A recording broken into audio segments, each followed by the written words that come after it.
আচ্ছা, এখন আমরা কথা বলবো আমাদের ছোট ছোট কিছু জিনিস আছে যেটা প্রত্যেকদিন বা প্রত্যেক সপ্তাহে গাড়ির চেক করা উচিত। যেমন হলো আপনার engine oil, coolant, washer fluid, most importantly tyres. Taisir কি বলো? Tyres is probably the most important thing, কারণ টায়ার লিক বাংলাদেশের যে রাস্তার অবস্থা, মানে এই পাথরে গর্ত এন্ড অল, লিক হওয়ার চান্সেস আর very very high, and this is something you should I think personally every single day. Absolutely. Probably the most important thing for everyday check করা যায় tyre pressure. Tyre pressure. Yep. Before we go to that, আমি মানে engine oil কিভাবে check করে, let's Yeah, have a look. let's have a look. Come. You can So there's a lever there. So এটা কিন্তু টানলে চলে আসবে না, হ্যাঁ? There's a safety lever here which you have to push and then lift it up. It's different in different cars. Most cars come with struts now. This is a hood prop. So this is your basic engine. An electric vehicle won't have this. And this is your engine oil, okay? Most modern European cars don't have a dipstick, but since this does, what you do is you take it out and you see the level of the oil. This is full. এই checker মার্কটা যেখানে শেষ হয় এটা ফুল। অনেক ক্ষেত্রে দুইটা dot থাকে, নিসানে দুইটা ডট থাকে, ফুল এন্ড লো। সো এটার উপরে যাওয়া উচিত না, ওটার নিচে যাওয়া উচিত না, মাঝখানে okay. And the colour of your oil, the texture, the viscosity, you touch and tell. এইটা গরম থাকা অবস্থায় জীবনে ধরবেন না, খুলবেন না। This is the extra tank for the coolant. You always check the level there, it's visible. It says full now.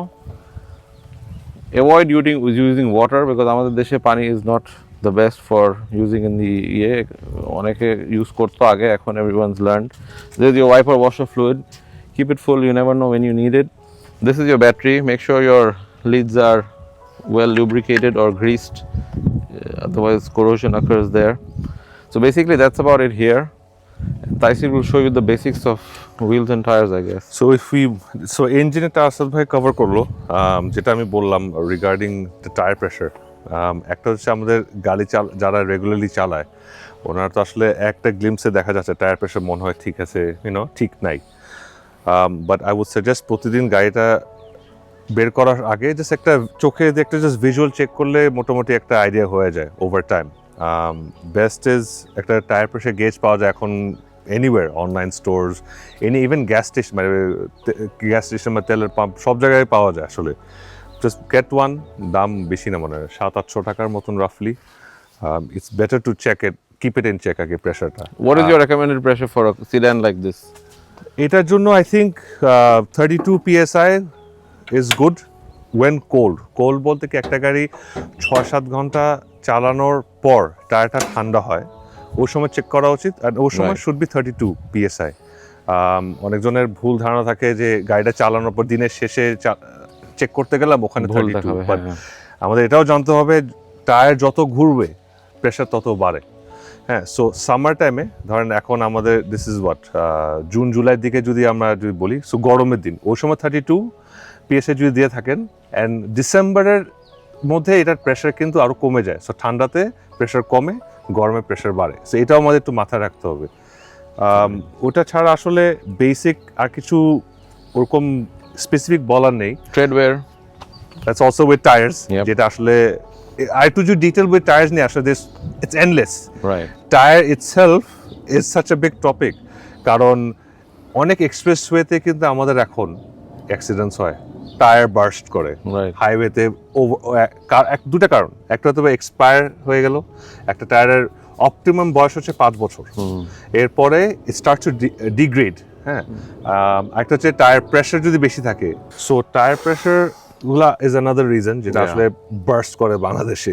Specially আমরা ইউজ টু কি, বাংলাদেশের স্পিড ছিল 50-60-70 intercity, in the city, Dhaka, Chittagong, Cox's Bazar, 60-70 উপরে আসলে বেশি চালানো যেত না। এখন you have nicer roads, bypass হচ্ছে আমাদের কিছুদিনের মধ্যে, that'll be done, you'll be driving at 80-90, Mawa হয়েছে কয়েক বছর হয়েছে, এক্সপ্রেসওয়ে হয়েছে, ঢাকা চিটাগং রাস্তা got develop, so you driving at higher speeds, right? So higher speeds এর জন্য প্রেসারও গরম হলে বেশি হয়। You're driving at higher speeds and you're driving without learning how to behave with a car at high speeds. You've got the same old tires, you've got your same old illiterate self sometimes, and you just রাস্তায় নেমে গিয়ে টানতেছি। আপনার যে tyre খারাপ না ভালো আপনি কখনো বুঝেনিও নাই। সাইডে বাল্জ হয় যেটা হ্যাঁ, থাকে। ফুলে ফুলে থাকে, লাফাইতে থাকতেছে, ও বুঝেও না। সো মানে এটা মানে এডুকেশনের আসলে শেষ নেই, শেষ doesn't নাই, matter শেষ what নাই। age you are. You can be a new driver, you can be an older driver, but there's always inputs from from different people. Ball tires are একটা accidental because there's zero grip.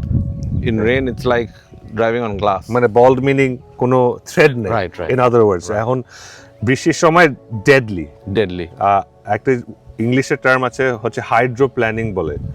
ওটা হচ্ছে যে সময় আপনি গাড়ি চালাচ্ছেন এক্সপ্রেসওয়ের মতো জায়গায় যেখানে 70-80 কিলোমিটার দেখবেন পানি জমে থাকলে হঠাৎ করে গাড়ি একটু নড়ে উঠে, and that is what's happening. আসলে your whole car is losing grip because Totally. Thread নেই, পানির রিভার্স করতে পারতেছে না। টায়ারের জন্য টায়ারের ডেপথ কাটা কাটা যে ওটা ডেপথ ইনাফ নেই। So Fatal. there's so much more we can talk about. I think further down the line I will talk about more about wheels and tires Yeah, later yeah. on. But for now, let's go inside. Let's show them, a basic safety inspection or what you Yeah. need to do when you start the car. Sure. Okay, so once you get in, basic জিনিস হচ্ছে obviously start the car. গাড়িটা start দিয়ে second time দিলে your power comes on, as you can see. So this is switch on. Then obviously এই গাড়িটা যেহেতু push start, you hit the brake চাপ দিয়ে আমরা যদি start দিই, এই যে start হয়ে গেল। So আপনি গাড়িটা start দিয়ে একটু গাড়িটা গরম হতে হতে you do the rest of the things, adjustments. For example, আপনি আপনার সাইড মিররগুলো ঠিকভাবে অ্যাডজাস্ট করা, রিয়ার ভিউ মিররটা অ্যাডজাস্ট করা, আপনার সিটিং পজিশন অ্যাডজাস্ট করা। এখন অবভিয়াসলি এখন যদি ডেইলি চালান আপনার গাড়িটা কেউ চালান, আপনাকে এগুলো করতে হবে না। বাট অবভিয়াসলি যদি মাল্টিপল ড্রাইভার থাকে, এগুলো একদম বেসিক নেসেসিটি। একটা driving position for a driver Comfortable driving. অনেক ডিফারেন্স মেক করে। আপনার ডিস্টেন্স ফ্রম দ্য স্টিয়ারিং, আপনার হাইট অফ দ্য সিট, অনেক কিছু এগুলো সব ম্যাটার করে। So once you do all this, obviously আপনার seat belt is a must, and obviously এটা খেয়াল রাখতে আমরা অলওয়েজ এর সিট বেল্টটা উপর দিয়ে পরি। বাংলাদেশে খুব প্র্যাকটিস আছে যে পিছন দিয়ে সিট বেল্টটা আগা রাখি, উপর দিয়ে and then ফিতা just রাখি। উপর দিয়ে এটা গলার উপর দিয়ে দিই। It'll be a fatal killer. ওই সময় কি হবে আসলে, ইন অ্যান অ্যাক্সিডেন্ট উপরে চাপ দিবে, আপনার বটম অফ দ্য বডি সামনে চলে যাবে। So you can imagine what will happen in a bad accident. যদি 50-50 হইতে চান তাহলে সেটা করতে পারেন। অনেকজন জানে না airbag itself is a deadly জিনিস। Too close to airbag is fatal, আবার too back won't work. So একটা অপটিমাম একটা জায়গায় আসতে হয় from the steering wheel. Rule of thumb হচ্ছে steering wheel cannot be full straight, your hand should be a bit bent. That is a good distance. For example, এখানে আমার seat adjust করা, as you can see আমার হাতটা is a nice 10 o'clock and 2 o'clock position. It's কিন্তু optimum driving position এটা I'm sure এই 10 o'clock 2 o'clock কেন বলতেছো ওটা বুঝো। ও আচ্ছা, so এটা যদি তুমি যেটা 10 o'clock এটা যদি ঘড়ি হয় স্টিয়ারিং হুইল যদি ঘড়ি হইতো, স্টিয়ারিং হুইল যদি ঘড়ি হতো, so this is my 12 o'clock, 6 o'clock, 3 o'clock, 9 o'clock. So this is what my 10 o'clock, this is my 2 o'clock. So এই পজিশন থাকে যত লেফট টার্ন, এই যে ক্রস রাইট টার্ন অনেকটা গ্রিপে থাকে। এরকম ধরা, এখানে ধরা, it does not work like that. It works, but it's not the optimum way to hold a steering wheel. আরেকটা জিনিস আমি actually বলতে ভুলে গেছি, একটা প্র্যাকটিস স্টার্ট দেওয়ার পর একটু রেভ করা, very very bad for the engine. আপনি কি করছেন, গাড়িটা স্টার্ট দিলে কি হয়, ইঞ্জিন অয়েলটা এক জায়গায় থাকে, ওটা পুরো সার্কুলেট হয় ইঞ্জিনের ভিতর দিয়ে সব জায়গায় যায়। আপনি রেভ করলে কি হয়, আপনার ইঞ্জিন অয়েল নাই ওই জায়গাটায়, বাট আপনার ইঞ্জিন মুভ করতেছে on your pressure on the accelerator, dry friction. So এখন মেটাল টু মেটাল ঘষা খেলে আপনি জানেন কি হবে। But obviously don't do that. আপনি ইঞ্জিন স্টার্ট দিয়ে just leave it idle for at least I would say 2 to 3 minutes enough এইসব গাড়ির জন্য। সকালবার 2-3 মিনিট স্টার্ট দিয়ে then you put it to drive on reverse যা করার।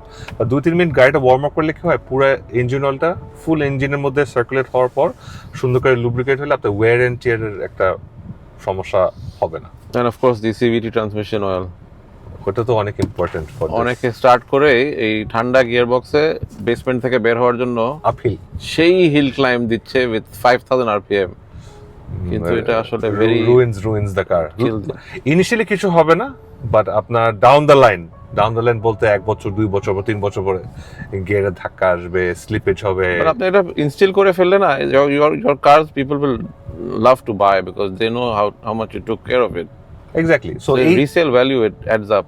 আর আপনার জিনিসটা কি, আপনার মানে বাংলাদেশে যেহেতু নলেজটা নাই আমাদের যারা গাড়ি চালায় বা গাড়ি মেনটেন করে, তাই জন্য দেখা যায় কি গাড়ি নষ্ট হয়ও বেশি, ওয়ার্কশপে যেতে হয় বেশি। ইভেনচুয়ালি আপনি টাকা দিয়ে গাড়ি কেনার পর মেনটেন খারাপের কারণে আপনার বেশি টাকা দিয়ে ঠিক করাতে হচ্ছে। অবশ্যই আপনি একটা গাড়ি কিনলেন, নতুন গাড়ি কিনলেন, প্রথমবার কিনলেন, অসুবিধা নেই, সবাই কিনতে পারে। But instead of relying on your driver, যে এটা কোন অয়েল ইউজ করলে ভালো হয় বা কি কি গাড়িতে করলে সুন্দর থাকবে, আপনারা একটু পড়েন না, সব কিছু অনলাইনে দেওয়া আছে। এই রং ইঞ্জিন অয়েল ইউজ করাতে আপনার ফিউল ইকোনমি খারাপ পড়ে, and then you are suffering with poor mileage and then you're complaining, but actually it's your oil grade which is wrong. দুইটা লোহার বাম্পার সামনে পিছে লাগায় টিস্যু বাক্স আর পারফিউম লাগাই দিলে কিন্তু ডেকোরেশন হয় না। You don't need this. Use your car for yourself. Don't save it for the other person you're going to sell it off to. So আমরা তো বেসিক একটা ইন্সপেকশন বা চেকের কথা বললাম। একটা জিনিস আমাদের আসলে সত্যি বলতে আমারও মাঝে মাঝে খেয়াল থাকে না। সো আমি কি করেছি, নিজেই একটা ক্যালেন্ডারে, যেহেতু আমি সবাই স্মার্টফোন ইউজ করে, সো ক্যালেন্ডারে আমি একটা রিমাইন্ডার দিয়ে রাখি যে এই মাসে এই গাড়িটার এই কাগজটা এক্সপায়ার হচ্ছে। So keeping papers up to date আপনার রাস্তায় হ্যাসেল কমায়, অনেক র্যান্ডম চেকপোস্ট বসে, উইচ ইজ গুড। যত চেকপোস্ট বসবে তত আমাদের জন্য ভালো আর সেফার। সো ওই চেকপোস্টে আপনার সমস্যা করবে অবভিয়াসলি আপনার পেপার যদি আপডেটেড না থাকে। সো আপনারা জাস্ট মেক শিওর করবেন পেপারসগুলোর জন্য আপডেটেড থাকে। আসাদ ভাইকে আমি অনেকবার বলেছি ওনার গাড়িগুলো করার জন্য, বাট উনি কেন জানি আমাকে পাত্তা দেন এটা নিয়ে। এরা ক্লাসিক কার্স, আমরা ক্লাসিক কার্স এটাকে অন্য একটা নিয়মে নিয়ে যাব ইনশাআল্লাহ। ইনশাআল্লাহ। বছরে চালাই 2 বার। Okay guys, thank you very much for watching, and we hope to come up with new segments. Like, comment and share, and give us your comments and tell us what you want on this channel, and we'll try and cover it. Have a good weekend. Bye bye. Bye bye.